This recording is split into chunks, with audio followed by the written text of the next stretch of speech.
to show you my Abraham Darby that is blooming pretty good right now. I have been waiting for it for a pretty good while because it has been forming buds for quite a while. This is actually the second flush since spring. I have a huge spring flush on this rose, but I didn't manage to capture it. So I'm very happy to be able to capture it right now because it's still so beautiful compared with the spring.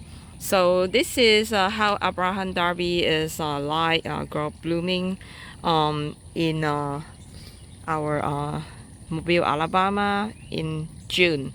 So it has been very lots of rain recently, and I know lots of people would think like Abraham Darby is a black spot magnet, and I want to show you that it is really not as bad as you thought it is.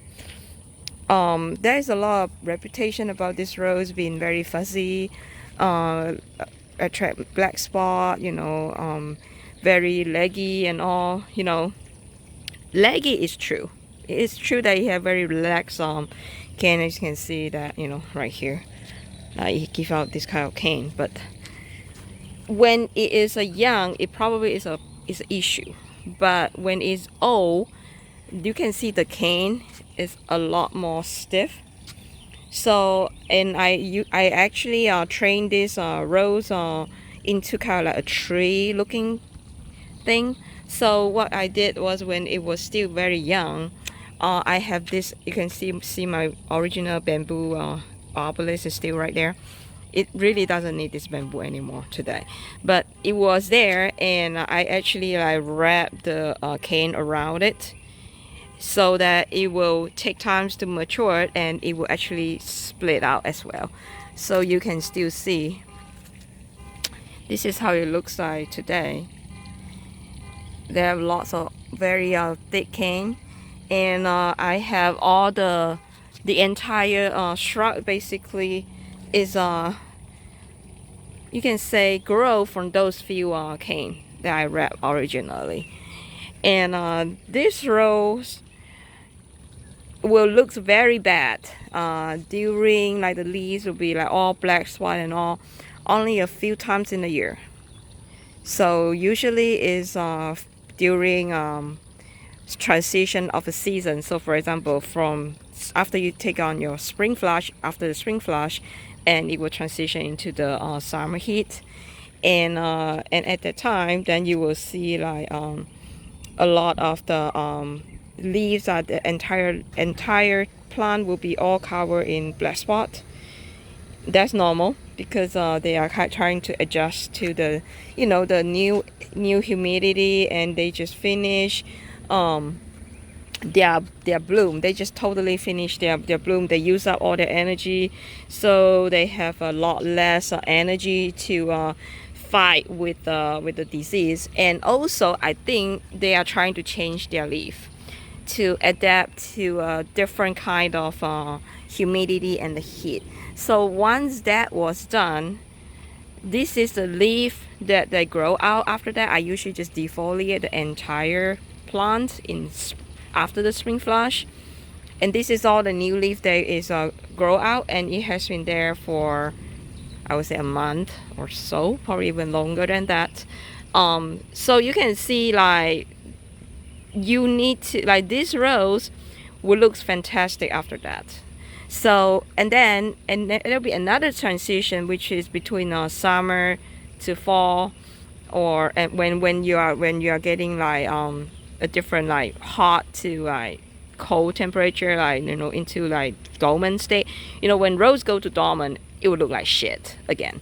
So this is what it's gonna look like. And then you have to defoliate again, or just let the nature do their thing, just let it drop by itself and they go to dormant. So that is very, very normal for Abraham Darby. Another thing is so Abraham Darby is also a very hungry rose. You need to give them fertilizer. I do that once every 2 weeks with the instant feed, and it really loved it. And look at how beautiful the bloom is. It's very, very gorgeous. Look at that color. Like how can you resist this? And it has very, very strong fruity fragrance. This is after how many days? I think we have 4 days. Like it has been raining every day since last Friday, actually, every day. And oh gosh, it has been so much rain. I think lots of my roses are suffer, but this rose is totally doing fine. It loves all the sun you can give to him. He loves the sun, but his bloom is not going to last very well if your temperature is above 90. It will wilt pretty fast. Probably the bloom will last for 3 days, but if the temperature is lower than that, it can last for a lot longer, like 5 days. It's not a problem. But so it's a very temperature sensitive rose, but it still will bloom very, very well for you, even it's very hot. Okay, so even though you have like 90 or between 90 to 100, it will still bloom like this. It just, how long it will last on the shrub itself. So this is one of my top 10 in my garden because I love it so much. It's so beautiful. It's a very healthy rose for me. Even though my area is so humid. So the key again, let me stress it now, it needs sun. It needs water. It needs fertilizing. So you give this guy these 3 things, it will repay you with all these beautiful blooms. Look at all the buds it still have. Like it almost looks like it's spring, but it's not. It's a summer. It's a summer flush. And it will repeat this cycle. After you deadhead it, it will come out again. So this is why it's so great about this rose. So there you go. Hopefully it helps anyone in our region in the south, in Alabama, or closer to the south that want to get this rose. I highly recommend it, really. Get it before David Austin discontinue it. They might, I think. There you go.